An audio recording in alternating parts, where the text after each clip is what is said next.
Tuhan. Kami bersyukur kami bisa hadir dalam sore hari ini. Semua karena Engkau Yesus yang mengurapi kami. Bapa, tiba saatnya kami untuk mengembalikan persembahan sebelum kami mau belajar menjadi hamba-hamba yang taat untuk melakukan kebenaran firman itu. Karena kami percaya semua yang terbaik sudah kami terima daripada Engkau. Terima kasih Bapa, kami siapkan hati kami untuk mengembalikan persembahan kesepuluhan. Haleluya. Amin. Dia membuat mujizat sejati.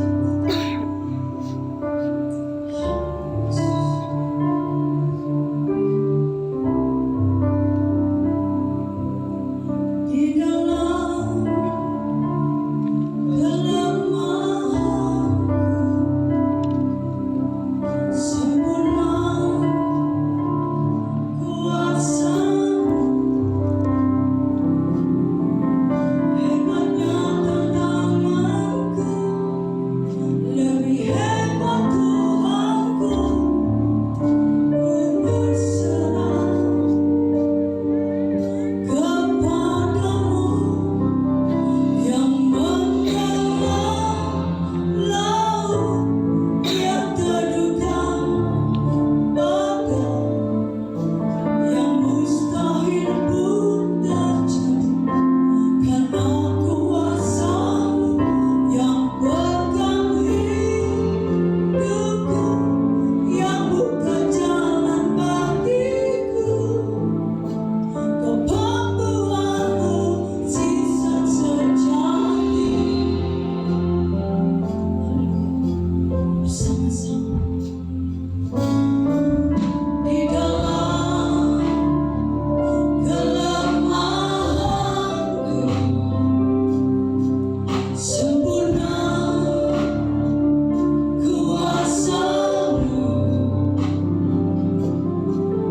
Hebatnya tantanganku, lebih hebat Tuhanku.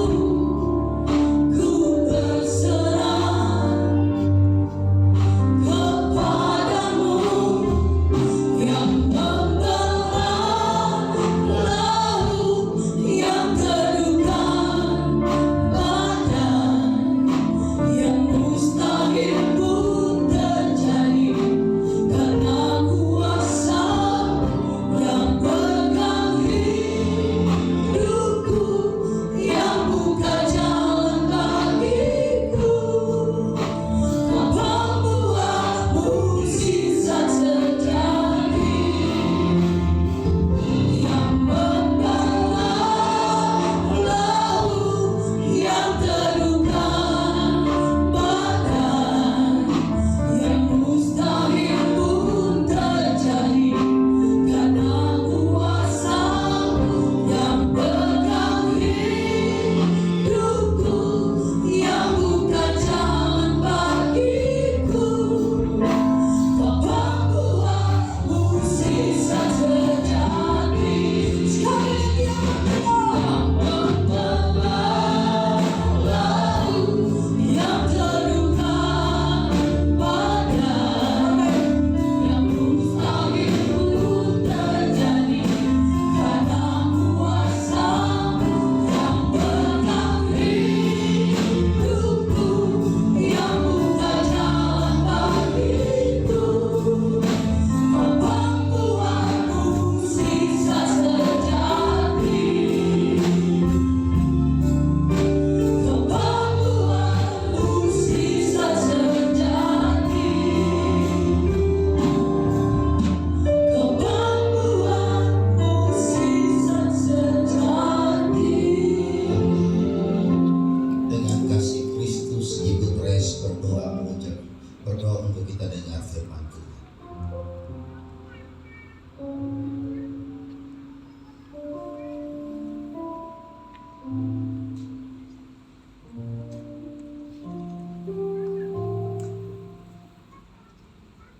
Haleluya, haleluya.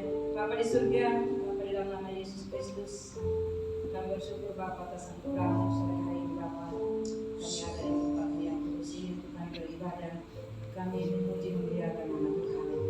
Saat ini Bapa, kami bersyukur juga Tuhan telah memberikan kami waktu kekuatan, kesehatan untuk kami memuji menyembah-Mu. Anak-anak Tuhan yang telah memimpin kami memuji menyembah-Mu, Tuhan memberkati. Kuduskan mereka Tuhan, pakai kehidupan mereka untuk memuliakan nama Tuhan. Terima kasih Bapa, tiba saatnya kami mendengarkan sabda kebenaran Tuhan lewat hamba-Mu. Biarlah firman Tuhan pada sore hari ini dapat menegur, menasihati kami, merubah hidup kami Bapa, sehingga kami dari hari ke hari tambah kuat iman kami untuk memuji memuliakan nama-Mu, untuk memenangkan jiwa, untuk kami berkhidmat kepada Tuhan. Terima kasih Bapa, hamba-Mu berikan otoritas dari Allah sendiri Bapa, supaya hamba-Mu memberitakan firman Tuhan tidak melalui atau berdasarkan pikiran hamba-Mu sendiri, tetapi berdasarkan hikmat dari Tuhan untuk kami semua sore hari ini. Bagi kami yang pada saat ini ada di dalam pergolakan jiwa yang tidak mau ditegur oleh firman Tuhan, pada saat ini kami mau singkirkan semua pikiran-pikiran jahat, pikiran-pikiran yang mau menghindar dari firman Tuhan. Bapa di surga, kami percaya roh-roh yang ada pada saat ini yang bukan dari Tuhan, kami mau tolak, kami mau hancurkan di dalam nama Yesus. Dalam nama Yesus. Dalam nama Yesus. Terima kasih Bapa, roh Allah yang menguasai pikiran kami saat ini. Biarlah firman Tuhan masuk di dalam hati kami, mengajar kami Bapa. Berikan kami pengertian untuk kami mengerti firman Tuhan. Berikan kami kekuatan untuk kami melakukan firman Tuhan di dalam kehidupan kami. Terima kasih Bapa di surga. Inilah doa kami Bapa, ampunilah dosa kami. Di dalam nama Yesus Kristus kami berdoa. Haleluya. Amin. Terima kasih banyak Ibu Grace. Shalom. Shalom. Mari kita beri kemuliaan bagi Yesus Kristus Tuhan kita. Saya percaya bahwa sepanjang bulan kemarin kita diberkati Tuhan. Amin. Saya tahu keadaan kita semua luar biasa. Amin. Baik Bapak Ibu saudara sekalian yang dikasihi Tuhan, kita masuk dalam bulan Februari. Ini minggu yang pertama ibadah kita disertai dengan perjamuan kudus. Nah, tema besar daripada Sinode GBI untuk tahun 2023 yaitu hidup yang berfokus kepada Kristus. Nah, untuk setiap bulan itu ada tema bulanan. Dan untuk bulan Januari itu Kristus pusat hidupku. Nah, untuk bulan Februari kita masuk bulan yang baru, kita dikasih tema yaitu karakter murid Kristus. Jadi sepanjang bulan ini saya akan bicara banyak tentang karakter, yaitu karakter murid Kristus. Saudara tahu kata Kristen itu pertama kali muncul dalam kitab Kisah Para Rasul. Itu dalam kitab Kisah Para Rasul pasal 11. Waktu di Antioquia itu pertama kali para murid disebut Kristen. Saudara tahu arti Kristen jadi? Kristen artinya murid Kristus. Amin. Kristen artinya pengikut Kristus. Jadi kalau hari ini kita punya KTP Kristen, kita punya identitas Kristen dengan baik-baik, itu artinya cuma satu, Anda murid Kristus. Nah, hari ini saya mau bicara tentang karakter murid Kristus. Nah, bicara karakter murid Kristus, saya mau tanya dulu. Kira-kira karakter pengikut Kristus, karakter murid Kristus itu mestinya lebih mirip siapa? Halo? Harus lebih mirip Kristus, amin. Kenapa saya sengaja hari ini bicara tentang karakter ini, saudara? Karena begini, banyak masalah muncul dalam rumah tangga, banyak masalah muncul dalam marketplace, banyak masalah hadir dan kekristenan selalu dihujat jadikan kambing hitam, dapat cap buruk, itu ketika orang Kristen tidak memiliki karakter Kristus. Orang Kristen yang tidak punya karakter Kristus itu waktu ditaruh dalam keluarga yang pasti bermasalah. Orang Kristen yang tidak punya karakter Kristus ditaruh di marketplace, ditaruh di dunia kerja, pasti bermasalah. Jangankan itu, ditaruh dalam gereja saja pasti bermasalah. Oleh sebab itu, sepanjang bulan ini saya mau bicara tentang karakter Kristus. Jadi kalau kita sebut diri kita orang Kristen, KTP kita Kristen, itu bukan sekedar tandanya kita ke gereja. Tapi waktu kita pulang dari gereja, di situ muncul ketika kita menghasilkan buah-buah yang orang lihat bahwa kita mirip Kristus. Nah, salah satu karakter Kristus yang hari ini saya mau bicara, yaitu hidup dalam pengampunan. Tadi pagi saya bicara ini juga. Jadi kalau yang tadi pagi pelayan Tuhan, hamba Tuhan yang hadir dari pagi, tolong bersabar dengan saya soal ini.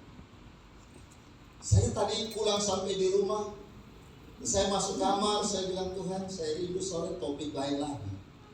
Masa topik yang sama dengan tadi pagi? Tapi kalau saya rubah topik, kasihan yang baru datang sore ini. Oleh sebab itu sore ini kembali saya mau sampaikan topik yang tadi pagi, hidup dalam pengampunan. Kenapa saya sampaikan hidup dalam pengampunan merupakan karakter Kristus? Saudara tahu, sepanjang 3,5 tahun pelayanan Yesus di muka bumi, pengampunan dapat sesi utama. Bahkan itulah sebenarnya visi Yesus hadir di bumi. Waktu Yesus hadir, saudara, dia sampaikan tentang pengampunan, dia khotbahkan tentang pengampunan. Bahkan bukan cuma dia ngajarkan, bukan cuma dia khotbahkan, tetapi dia praktekkan di dalam kehidupan. Dan ini yang kemudian bikin banyak orang, terutama ahli Taurat, orang Farisi, benci sama Yesus.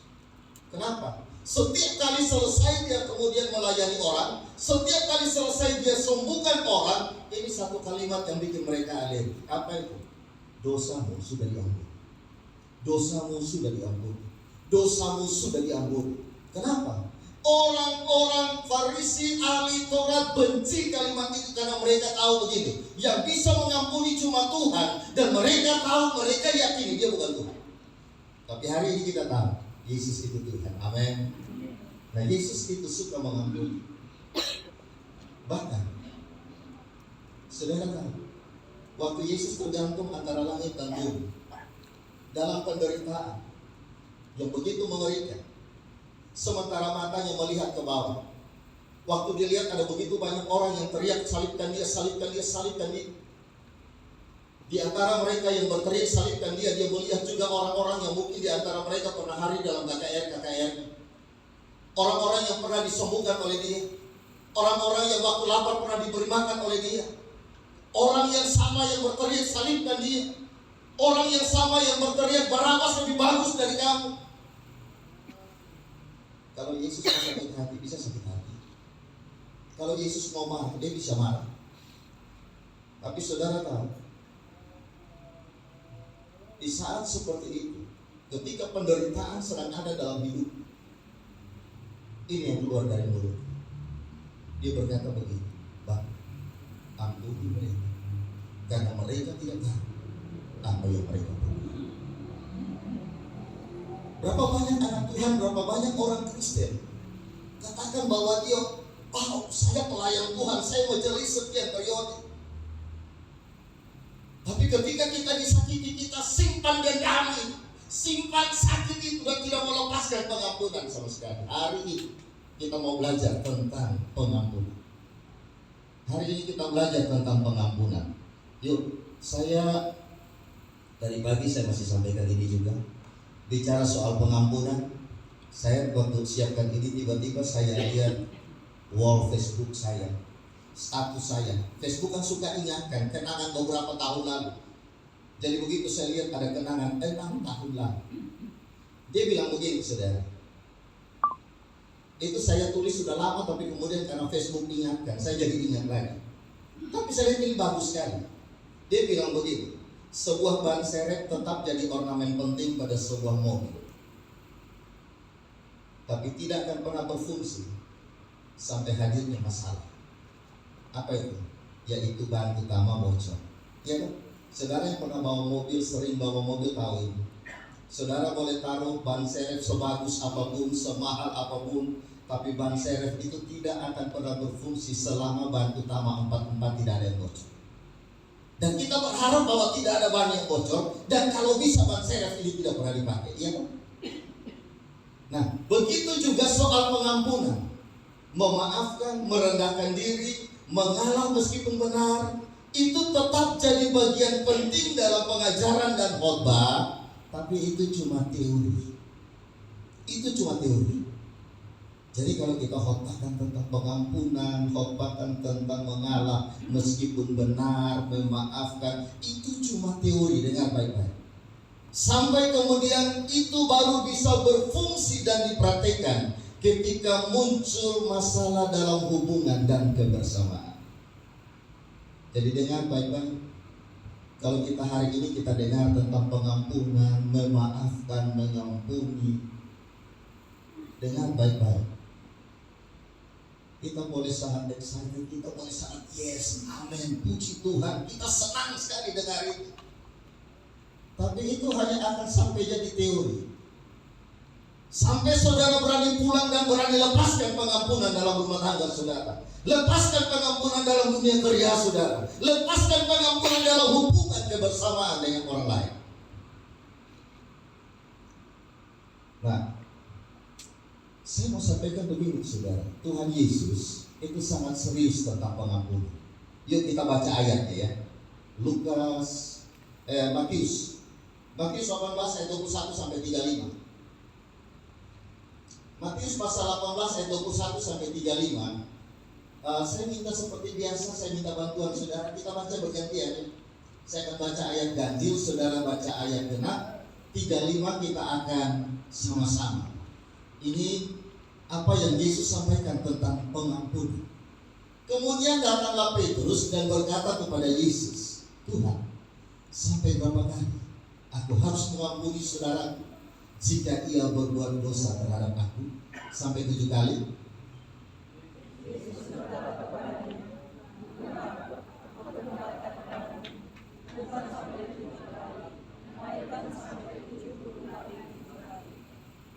Sebab hal kerajaan sorga seumpama seorang raja yang hendak mengadakan perhitungan dengan hamba-hambanya.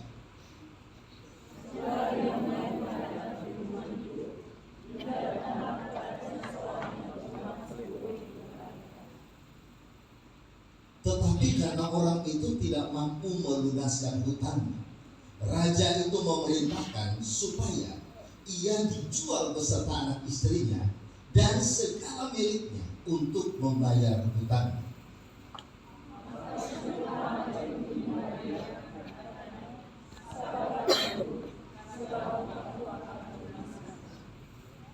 Lalu tergeraklah hati raja itu oleh belas kasihan akan hamba itu, sehingga ia membebaskannya dan menghapuskan hutang.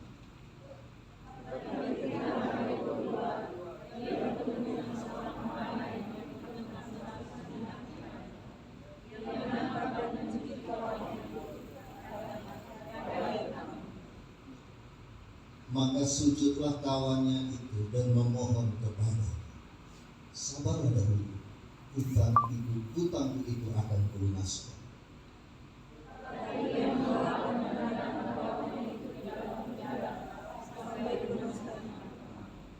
Melihat itu kawan-kawannya yang lain sangat sedih, lalu menyampaikan segala yang terjadi kepada tuan mereka.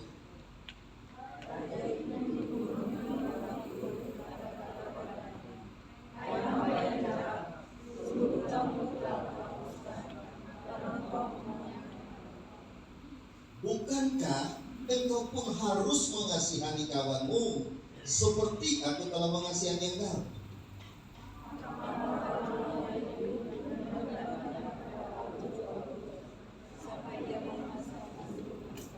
Sama-sama ayat 35, 1, 2, 3. Maka Bapakku yang di sorga akan berbuat demikian juga terhadap kamu, apabila kamu masing-masing tidak mengampuni saudaramu dengan segenap hatimu. Haleluya. Kita barusan dengar apa yang Yesus sampaikan, betapa serius pengampunan perlu dilakukan. Dari cerita ini, saudara tolong tampilkan ayat 35. Kita berangkat dari sini. Saudara perhatikan baik-baik ayat ini. Dia bilang begitu, maka Bapakku di sorga akan berbuat demikian juga terhadap kamu, apabila kamu tidak mengampuni saudaramu dengan segenap hati. Ini penegasan. Setelah cerita yang panjang, dia bilang, Bapakku di sorga akan bikin persis seperti kalau kamu tidak mengampuni. Bapa di sorga akan buat persis seperti yang raja itu buat. Yang raja itu buat apa coba? Tadi dari awal kita baca, apa yang raja itu buat? Yang raja itu buat begini. Waktu dia dapati ada orang berutang 10.000 talenta, itu utang sangat banyak dan dia tidak sanggup bayar. Apa yang raja ini buat? Raja itu bilang begini, karena timbul belas kasihan, maka semua utangmu saya lunasi. Semua utangmu kita anggap lunas, diputihkan. Tidak ada satupun yang perlu kau bayar. Itu kemurahan hati raja. Orang ini keluar dengan sukacita. Lalu kemudian dia pergi keluar, ketemu temannya yang berutang cuma 100 dinar. Sedikit sekali dibanding 10.000 kali. Apa yang dia buat? Dia ketemu saudara ini berutang sama dia.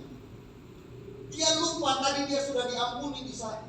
Waktu saudara ini ketemu, dia pegang di batang leher. Dia bilang begini, kau ada utang 100 dinar, kasih kembali cepat, sekarang juga. Dan saudara tahu, saudaranya bilang begini, sabar dulu, itu lagi kosong juga. Apa yang dia buat? Yang dia buat adalah dia serahkan orang ini masuk dalam penjara. Teman-teman raja lihat itu sedih, lapor kembali kepada raja. Raja panggil dia.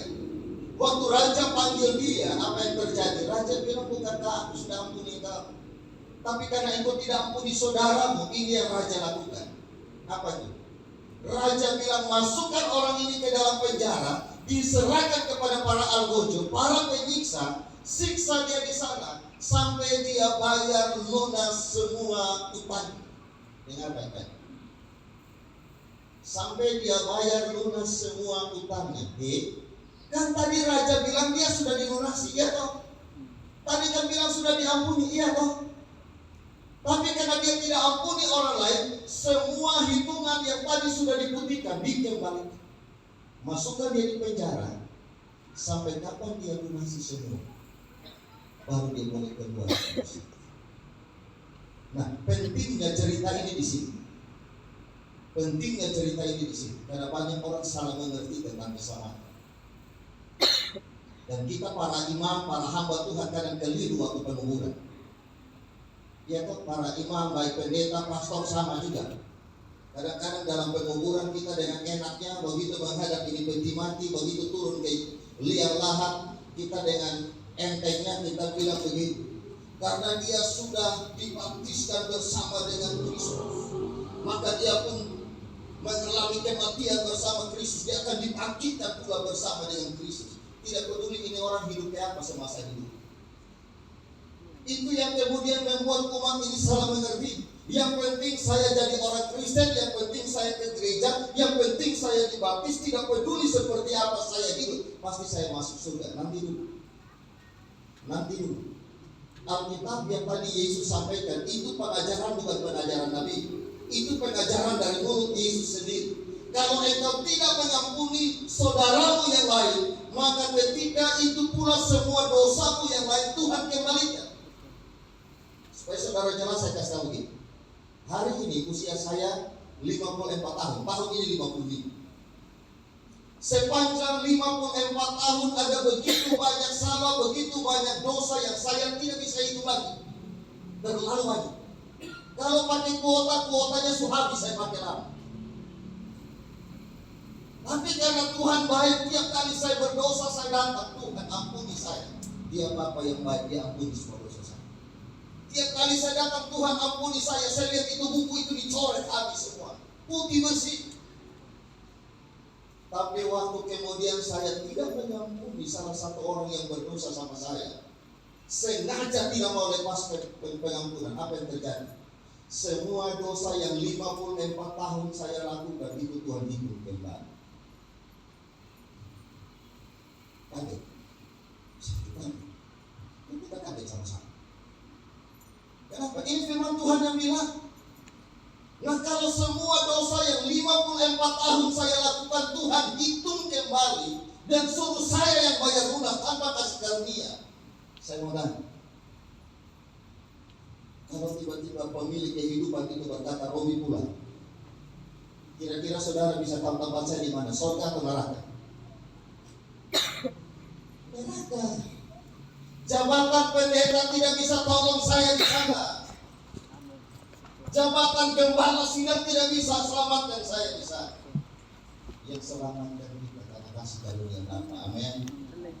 Kasih karunia Bapa dalam Yesus Kristus. Tapi ingat, ada bagian Tuhan, ada bagian kita di sini. Makanya karakter ini. Saya waktu dulu renungkan sepanjang malam, saudara. Karena kebetulan Joey juga kemarin sakit, jadi sepanjang malam saya juga ada biasa sambil renungkan firman Tuhan. Saudara, saya kasih tahu. Kesalahan orang yang berapa hebat yang kita bisa tukar itu dengan keselamatan. Orang mau bikin kita salah sama kita, bikin kita sakit hati, itu tidak pernah sepadan harganya dengan keselamatan kita. Tidak sepadan. Tidak pantas untuk bikin kita tinggalkan sahabat. Nah, hari ini saya mau bilang begitu. Saudara, yang paling mungkin untuk menyakiti kita, yang paling mungkin untuk menggores hati kita, yang paling mungkin bikin kita tersinggung, saya mau tanya, itu orang jauh atau orang dekat? Halo?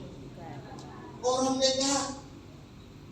Waktu saya merenungkan ini, saya mau bilang Bapak Ibu Saudara sekalian, jujur, kalau kita mau jujur ya, tempat di mana hati kita paling berdarah-darah itu rumah tangga. Tempat di mana hati kita paling mudah tersinggung itu di dalam rumah tangga. Tempat di mana kita paling punya trauma sepanjang hidup itu rumah tangga.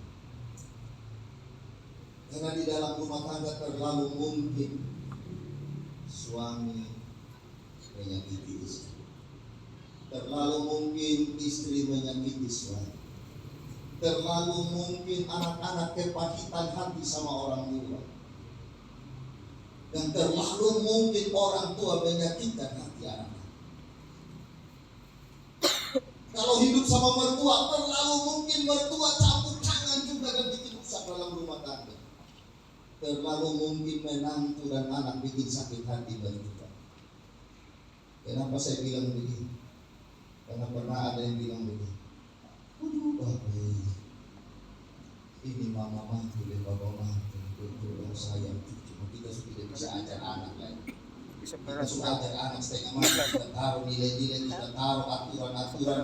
Tapi kalau bapak mama sudah datang main di rumah lihat cucu, maka semua aturan buat cucu sudah berlaku. Saya bilang betul juga. Betul juga. Tapi begini Bapak Ibu Saudara sekalian, seberapa kita disakiti, seberapapun hati kita terluka, itu tidak pernah bisa sepadan untuk kita pelihara kita. Kadang secara psikologis kita merasa kita orang yang paling dari korban, orang paling siap, orang yang paling menderita. Lalu kita jaga itu perasaan setengah mati, kita pelihara setengah mati. Waktu kita bilang begini, lepaskan pengampunan, aku terlalu enak Bapak tidak rasa saya sakit. Sabar dulu. Setiap kita yang berumah tangga akan lewati saat-saat ini. Hari Rabu kemarin Roland dalam firman Tuhan dan masih berkata, tersinggung sakit hati itu dipilih bukan dikasih. Begitu Roland, itu dipilih bukan dikasih. Kita yang pilih, kita yang memutuskan. Karena kita jaga saya hati itu sakit hati kita susahkan. Terlalu enak kalau saya lepaskan pengampunan dia. Dia tak bisa lihat dia. Saya mau lihat dia sampai di mana. Tuhan tidak dia bawa nama Tuhan lagi. Tapi tidak lepaskan pengampunan. Orang yang saya sampai ke diri terus menerus. Orang yang tidak mau lepaskan pengampunan sama dengan orang yang minum racun. tapi harapkan orang lain yang mati. Tidak bisa. Tidak bisa.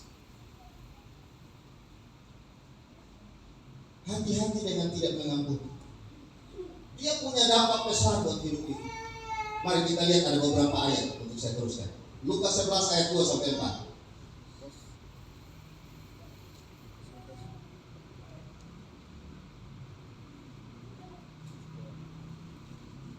Jawab Yesus kepada mereka, apabila kamu berdoa, katakanlah, Bapa, dikuduskanlah namamu, datanglah kerajaanmu. Ini doa standar yang Tuhan ajar. Berikanlah kami setiap hari makanan kami yang secukupnya, dan ampunilah kami akan dosa kami, sebab kami pun mengampuni setiap orang yang bersalah kepada kami, dan jangan membawa kami ke dalam apa? Pencobaan. Ini sederhana sekali. Kalau kita lihat ayat ini, perhatikan ayat 4.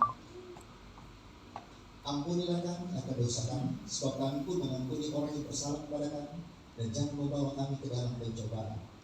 Ini apa artinya, saudara? Artinya bahwa kita mengampuni, kemudian kita berharap minta pengampunan dari Bapa, dan kita diluputkan dari mara bahaya, dari cobaan, gangguan apapun. Tidak ya? Ada banyak masalah, ada banyak pergumulan, ada banyak pencobaan yang tidak perlu kita masuk kalau kita bisa lepaskan orang lain. Minggu lalu saya masih ingat Ibu Krisin sampaikan ayat itu, Amsal 14 ayat 30. Amsal 14 dia bilang, hati yang tenang itu menyegarkan tubuh, tetapi iri hati membusukkan tubuh. Hati yang tidak penuh dengan sampah, dendam, amarah, kemarahan, itu bikin tubuh segar. Tapi iri hati busukkan tubuh. Orang yang selalu simpan kepahitan, simpan kemarahan, simpan dendam, metabolisme tubuhnya terganggu. Imun tubuhnya bakal menurun. Gangguan pasti banyak. Tensi mulai naik turun, kolesterol mulai naik turun, macam-macam sudah. Tapi kalau kita lepaskan pengampuni, yang pertama itu orang kelihatan dari muka, kelihatan sedang. Kita lihat sebentar. Ini ada hal-hal serius dari pengampunan. Lukas 6 ayat 37. Jangan kamu menghakimi, maka kamu tidak akan dihakimi. Ini hukum tabur Tuhan, berlaku sampai kita Yesus datang. Jangan kamu menghukum supaya kamu tidak dihukum, dan ampunilah maka kamu akan diampuni. Artinya apa? Kalau kamu tidak mengampuni, maka kamu tidak diampuni. Saya masih sampaikan tadi di satu ketika saya punya keluarga, saudara kandung, baku selalu berkelahi dari tahun ke tahun, baku marah dari tahun ke tahun, tidak baku omong dari tahun ke tahun, pasca ganti pasca, Natal ganti Natal, pasca rame-rame di gereja pulang jalan sendiri-sendiri, pasca Natal rame-rame di gereja pulang jalan sendiri-sendiri, senggol juga tidak tegur. Kenapa? Karena belum dahulu. Saya ke sana, saya bilang begini,